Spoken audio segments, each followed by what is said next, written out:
Well, welcome to our autumn update, the first day of autumn. We're here again with Michael Carocci from Buildtech, the construction director, to give us an update on what's been happening in the last month since our previous one.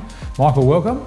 Here we are again, 4 weeks of construction. As we normally do, can you fly across the target and tell us what's been happening? Absolutely, yeah. It's been a lot of work's been happening, Ben. The last time we talked about on 5th, roof framing commencing and getting ready for roof sheeting. That is underway now. Box cutters going in, roof sheeting's going on, and in the next 10 days that building will be watertight. Great.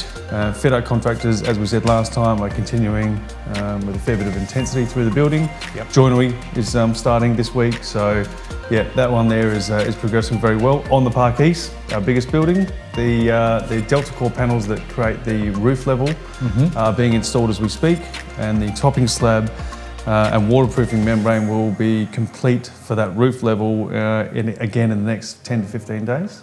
So for the non-technical, basically, watertight building enables you to start really flying up through with the trades, with joinery, with fit out, with kitchens, that sort of stuff, not worrying about the elements getting in, which is what we said last time was a milestone you wanted to achieve. That's exactly right. We touched on it and we're reaching our targets in terms of waterproofing and progress inside the building every week.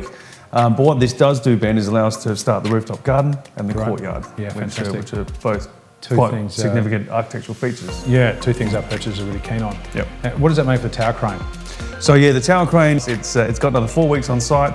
The structure will be finished in 2 weeks. Then we're going to spend some time cladding and doing some hard to reach painting. That will leave the site, well, they'll start demarcation of it in 4 weeks' time, and that frees up the courtyard to commence construction. So the reason the tower crane is no longer needed because all the panels are in, all the structure is done, and the building is secured and tight from the elements point of view. Yeah, correct. Yeah, no, tower crane served its purpose. Structure's up. Like I said, we're going to keep it here for some additional weeks just to do some hard to reach painting and cladding. I mean, we are 11 stories up, so it makes sense using it a little bit longer, but also we've got a nice amount of time between the removal of the crane and handover to get this courtyard done properly. It's a very bespoke design, isn't it? It really is. It really is. It's a great looking building, and the charcoal sheeting that we use, it looks quite striking. So fantastic. Great. So look, just a punchy snapshot this month. On track, nothing's changed. We're still looking for a June completion, and we'll talk to Michael in 4 weeks. Thanks very much.